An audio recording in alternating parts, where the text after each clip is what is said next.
Masyarakat Monsu tidak mengenal lembaga perkawinan, namun mengenal yang disebut walking marriage. Perempuan berhak memilih pasangannya, laki-laki yang disukainya, kemudian memutuskan untuk memiliki keturunan dengan laki-laki itu, tetapi tidak ada pengesahan pernikahan.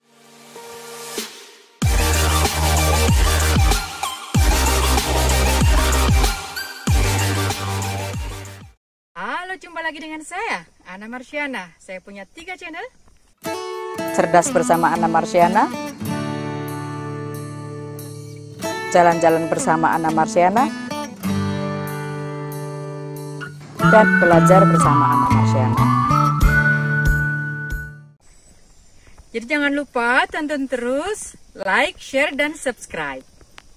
Topik kita kali ini, saya akan perkenalkan kepada teman-teman tentang masyarakat matrilineal dan masyarakat matriarkal yang ada di dunia ini. Tentu teman-teman tahu bahwa sebagian besar masyarakat di dunia ini mengikuti sistem yang disebut patrilineal dan patriarkal. Patrilineal artinya nama marga, nama keluarga, garis keturunan, warisan itu diturunkan dari garis ayah. Nah, kali ini kita akan perkenalkan 8 masyarakat matrilineal dan matriarkal yang artinya berkebalikan dari patrilineal dan patriarkal, di mana garis keturunan, nama marga, warisan itu diturunkan dari ibu. Menarik kan? 8 masyarakat matrilineal dan matriarkal di dunia, di mana salah satunya ada di Indonesia. Karena itu, stay tune di Belajar bersama Ana Marsyana.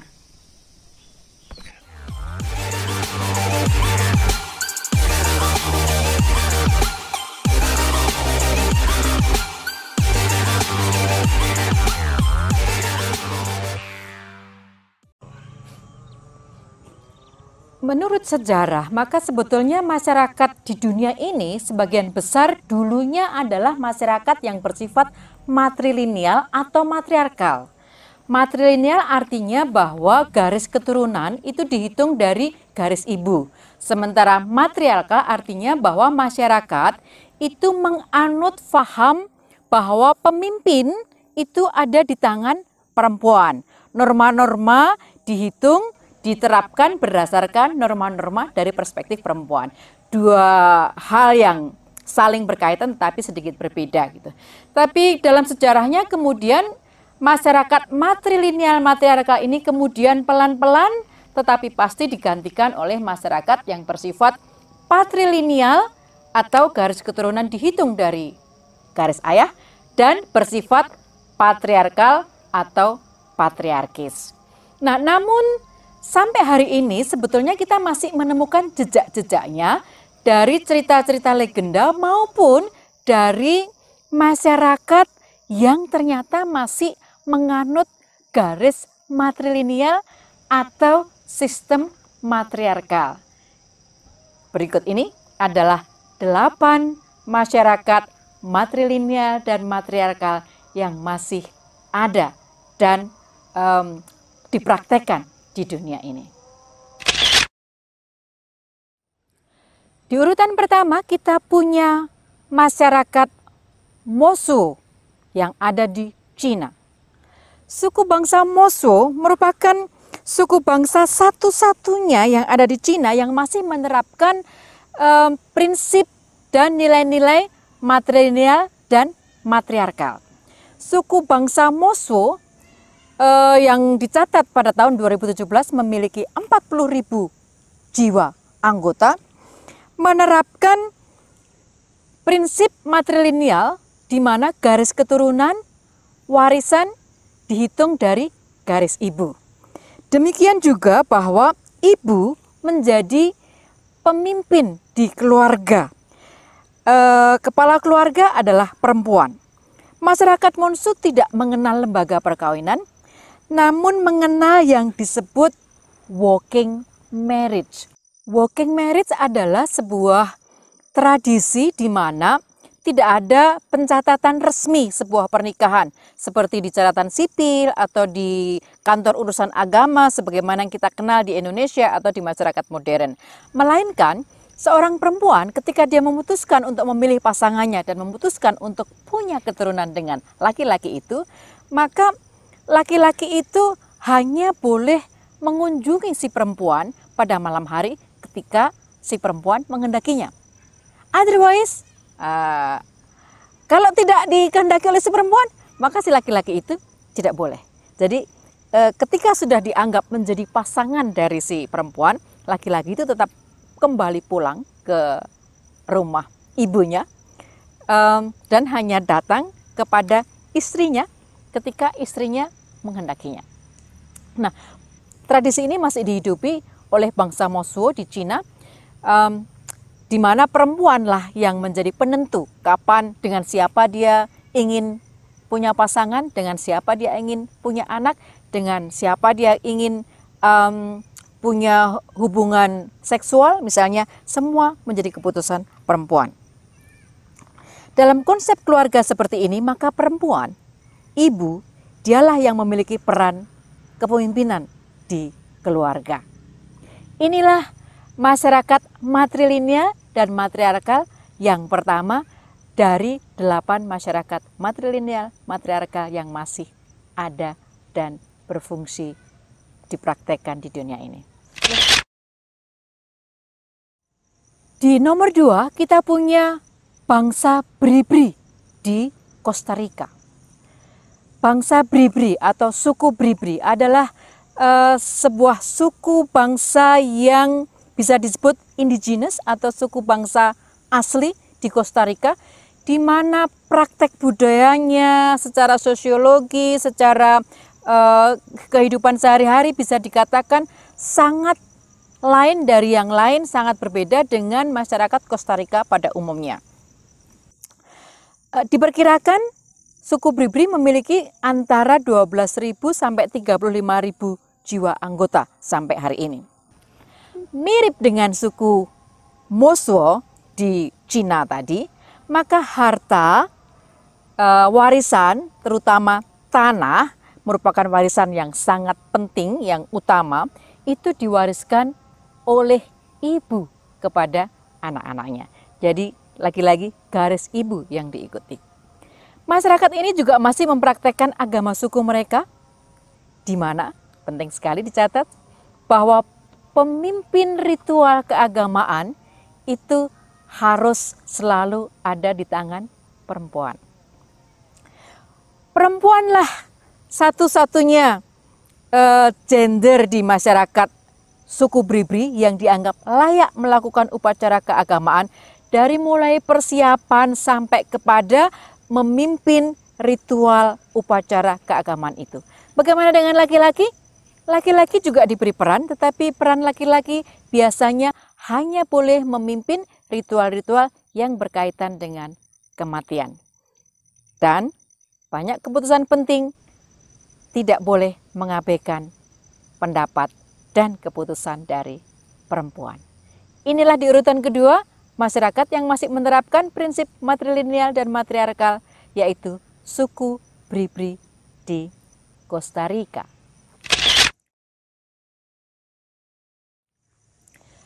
Di urutan ketiga, kita punya suku Umoja di Kenya. Ini sedikit berbeda dari dua suku yang lain.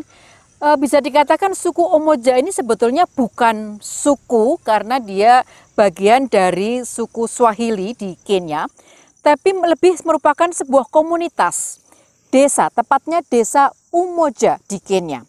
Dan berbeda dengan dua suku yang terdahulu, maka desa Umoja ini bukan sebuah desa yang turun-temurun memang sudah mempraktekkan matrilineal dan matriarkal, melainkan desa Umoja ini baru didirikan pada tahun 1990, jadi belum lama.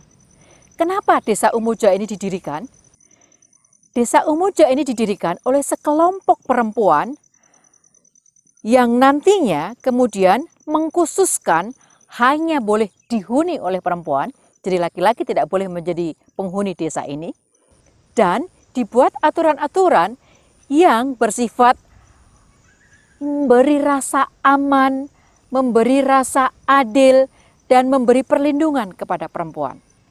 Sejarahnya mencatat bahwa sebelum tahun 1990, sejumlah perempuan merasa prihatin dengan kondisi di Kenya, di mana perempuan banyak mengalami diskriminasi, banyak mengalami kekerasan seksual maupun kekerasan terhadap perempuan dalam bentuknya yang lain. Keprihatinan itu kemudian membuat mereka merasa bahwa sepertinya kita harus membuat komunitas. Dan di Kenya, setiap desa itu boleh membuat identitasnya sendiri, boleh membuat aturannya sendiri, maka mereka pun memutuskan untuk membentuk desa perempuan yang mereka sebut desa Umoja. Dalam bahasa Swahili, saya mencatat bahwa Umoja artinya adalah kesatuan atau persatuan.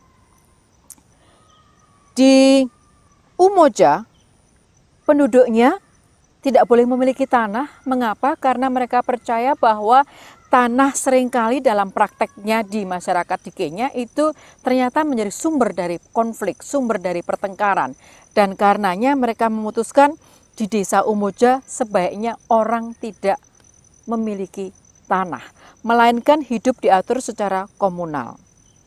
Karena desa Umoja ini didirikan dan dibentuk untuk memberikan perlindungan dan rasa aman kepada perempuan, khususnya mereka yang menjadi korban dari kekerasan seksual maupun tindak kekerasan terhadap perempuan yang lain, maka di desa ini semua perempuan itu diberi pendidikan tentang hak-hak perempuan, serta diberi pendidikan berupa pengetahuan maupun juga keterampilan tentang apa yang harus mereka lakukan kalau mereka menjadi korban atau mengalami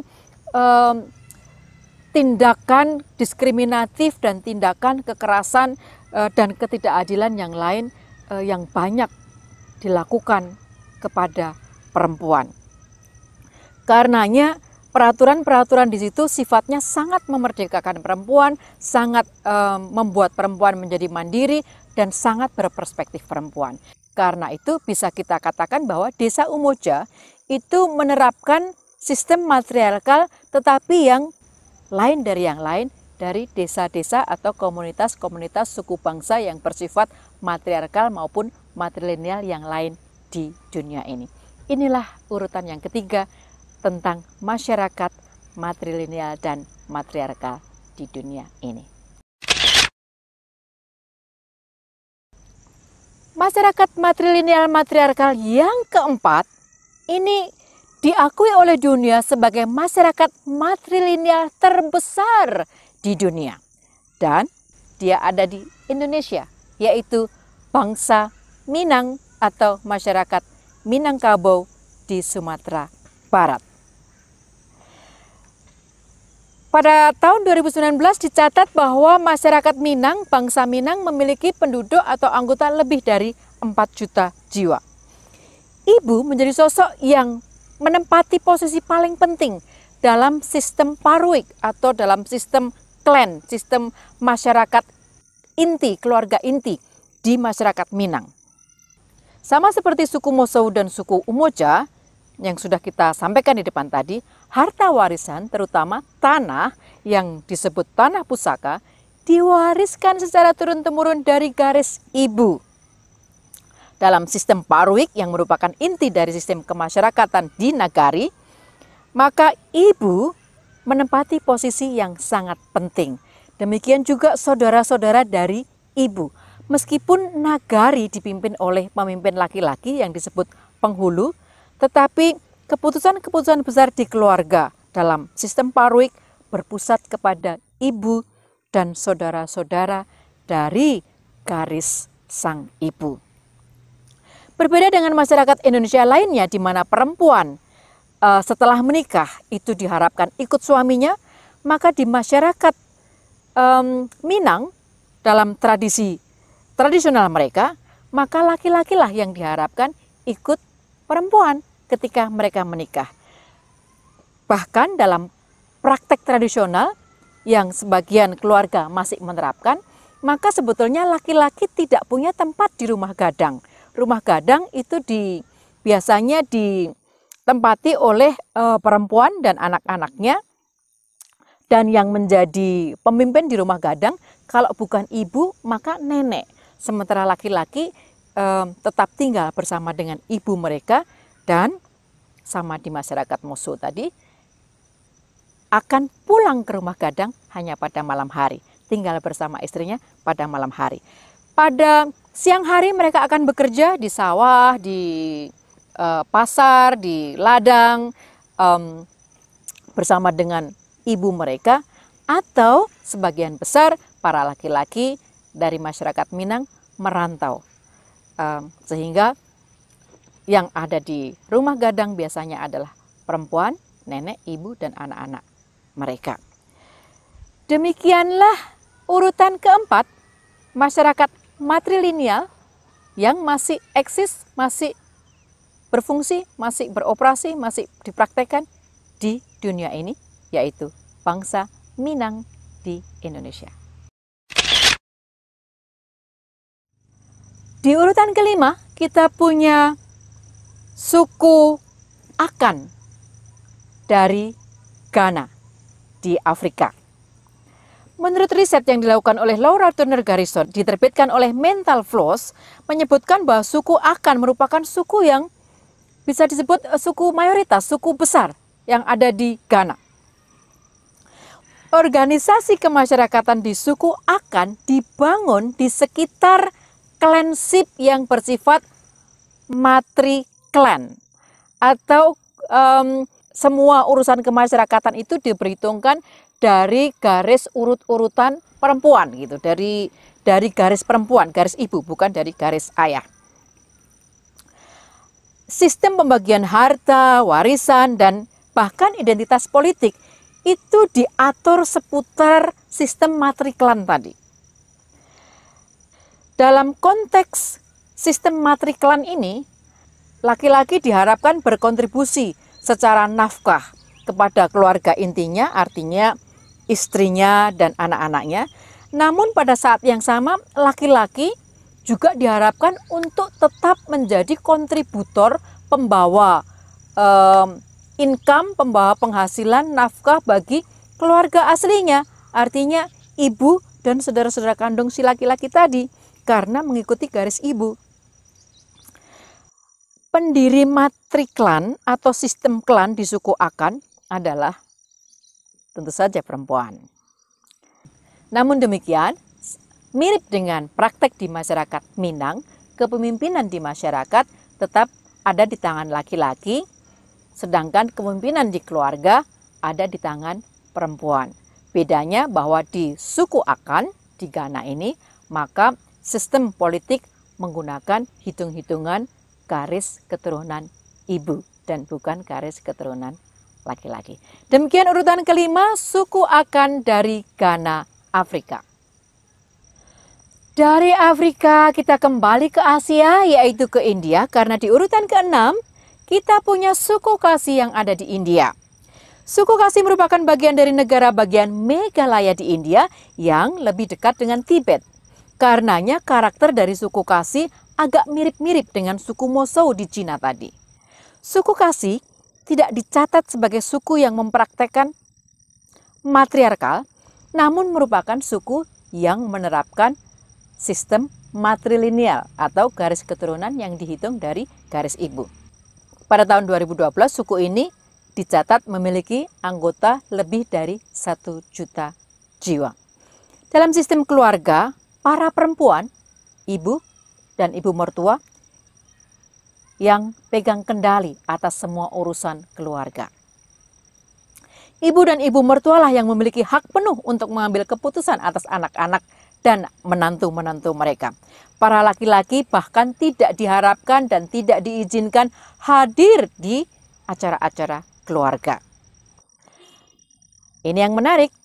Kalau biasanya nama marga itu diturunkan dari nama ayah, maka di suku Khasi nama marga atau nama keluarga diturunkan dari garis ibu. Sehingga Kalau di masyarakat patrilineal, nama marga turun dari garis ayah, maka istri, perempuan yang menikah dengan laki-laki, biasanya secara otomatis diharapkan mengambil nama marga si suami. Maka di suku Kasi, para suamilah yang diharapkan mengambil marga dari istrinya. Jadi ini sangat berbeda dengan praktek di kebanyakan masyarakat. Demikianlah urutan ke-6 kita, masyarakat yang menerapkan matrilineal, yaitu suku Kasi atau bangsa Kasi dari Meghalaya di India. Dari India, kita menyeberang samudra dan pindah ke Amerika Latin. Kita memiliki suku Guna atau suku Kuna yang ada di Panama. Berbatasan dengan Costa Rica, jadi mungkin masih ada kemiripan dengan suku Bribri yang ada di Costa Rica tadi.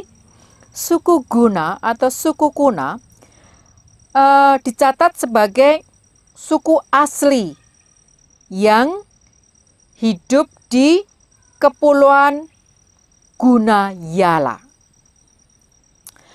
Suku Guna atau suku Kuna ini mempraktekkan tradisi yang menurut catatan para peneliti sangat berbeda dengan tradisi-tradisi budaya maupun tradisi sosial yang ada di Panama pada umumnya. Suku Guna atau Kuna tadi mengakui 3 gender, yaitu gender laki-laki, gender perempuan, dan gender ketiga yang disebut perpaduan antara laki-laki dan perempuan. Nah, dari ketiga gender ini, suku Guna menganggap bahwa gender perempuanlah yang menempati posisi yang paling tinggi, yang layak untuk mendapatkan penghargaan yang tertinggi. Perempuan dianggap sebagai kepala keluarga sekaligus pencari nafkah utama. Ada sebuah praktek yang menarik di suku Guna atau suku Kuna ini. Misalnya dalam pesta perkawinan masyarakat Guna digambarkan bahwa laki-laki itu seolah-olah diculik oleh perempuan, kemudian dibawa pulang dan kemudian dijadikan suami oleh si perempuan itu. Sebagai konsekuensinya, karena laki-lakilah yang diculik oleh perempuan dan dibawa pulang, maka laki-lakilah yang mengikuti perempuan ketika sudah menikah. Mereka diharapkan meninggalkan keluarganya dan bergabung dengan keluarga istrinya. Istri dan keluarga istri memiliki peran penting dalam mengambil keputusan penting di keluarga, termasuk keputusan penting untuk si laki-laki yang sekarang sudah bergabung menjadi bagian dari keluarga inti dari si perempuan tadi. Secara politis, perempuan memang masih jarang menempati posisi kepemimpinan politik. Namun secara sosial dan budaya, perempuan selalu menempati peran penting dan selalu diperhitungkan dalam pengambilan keputusan-keputusan sosial dan politik. Demikianlah di urutan ke-7, suku bangsa Guna atau Kuna di Panama.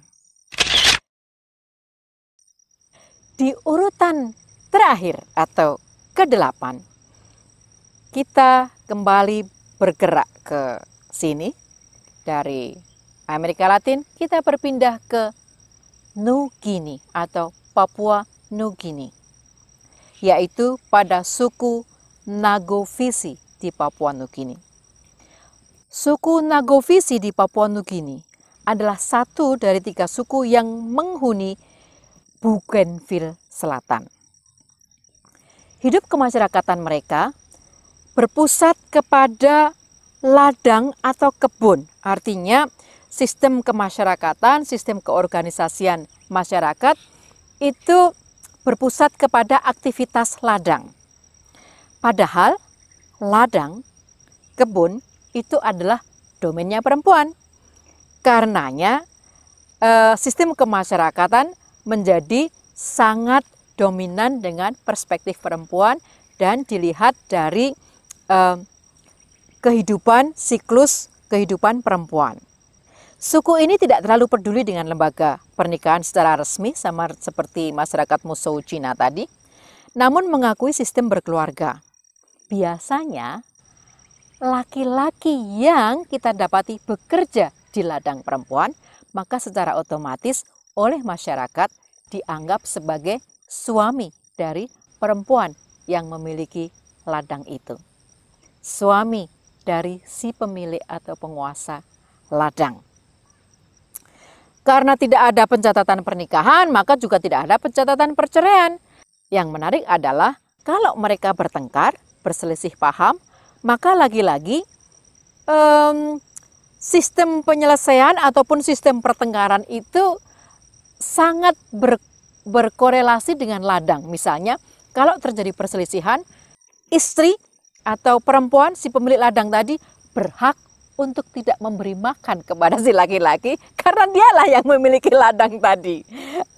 Tapi sebaliknya juga, kalau laki-lakinya marah, dia juga berhak kok menolak makanan dari perempuan karena makanan itu kan makanannya dari si perempuan. Tapi kalau dia menolak, lalu dia makan dari mana ya? Pulang kali ya, dia pulang ke rumah ibunya. Ladang yang merupakan pusat kehidupan sosial, sama seperti di hampir semua masyarakat matrilineal yang sudah kita sebutkan di depan tadi, diwariskan kepada anak-anaknya dari garis keturunan si ibu. Kepemimpinan di masyarakat sedikit berbeda karena bersifat sharing, laki dan perempuan, jadi lebih egalitarian. Namun menempatkan porsi perempuan secara terhormat.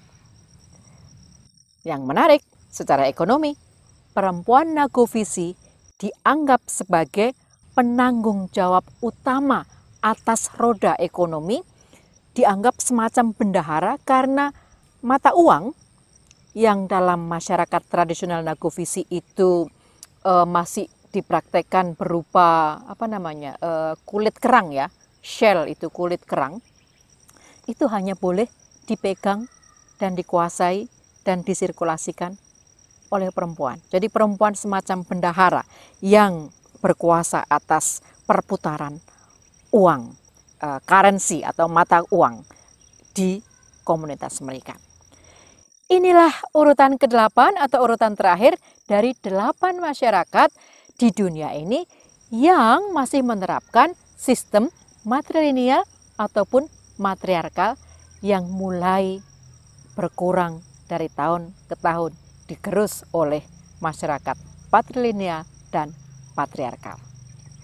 Yang menarik adalah kalau teman-teman cermati dari 8 masyarakat yang menganut sistem matrilineal dan matriarkal tadi, mereka tersebar di hampir seluruh dunia. Kita melihat ada di Afrika, ada di Amerika Latin, ada di Asia Timur, ada di Asia Tenggara, dan jangan lupa salah satunya ada di Indonesia, bahkan merupakan satu-satunya masyarakat matrilineal yang terbesar di dunia, yaitu masyarakat Minangkabau. Demikian obrolan kita kali ini. Semoga teman-teman menjadi punya pengetahuan yang lebih luas bahwa ternyata jejak-jejak peradaban matrilineal dan matriarkal itu masih bisa kita temui, masih diterapkan di minimal 8 komunitas masyarakat di dunia, dan jangan lupa yang terbesar ada di Indonesia. Dengan demikian kita boleh belajar bahwa patrilineal bukan satu-satunya sistem bermasyarakat di Indonesia. Patriarkal yang sudah terbukti sangat tidak berkeadilan bagi perempuan dan juga bagi gender ketiga ataupun keempat, kelima, keenam di dunia ini, yang harus mulai diubah. Itu masih ada praktek-praktek yang lain yang dihidupi di dunia ini. Jadi dia bukan satu-satunya sistem yang tidak bisa berubah. Apakah sistem matrilineal dan matriarkal itu lebih baik dibanding sistem patrilineal dan patriarkal? Jawabnya adalah dia lebih baik bagi perempuan karena dia lebih memberi ruang bagi perempuan, dia lebih memakai perspektif dan pengalaman perempuan. Tapi apakah lebih baik untuk bisa dipakai untuk menggantikan ulang sistem patrilineal atau patriarkal? Tentu butuh diskusi lebih jauh karena tentu kita bisa melihat di situ laki-laki punya peluang untuk disingkirkan dari kehidupan masyarakat matrilineal dan matriarkal, khususnya dalam sistem matriarkal. Minimal perlu kita diskusikan lebih jauh dan minimal menjadi satu wacana yang layak untuk kita kulik dan obrolkan lebih lanjut. Mungkin di episode berikutnya ya. Demikian obrolan kita kali ini, semoga menjadikan kita komunitas yang lebih cerdas. Karena itu, jangan lupa, teruslah menjadi cerdas, teruslah belajar, dan teruslah mencintai negeri.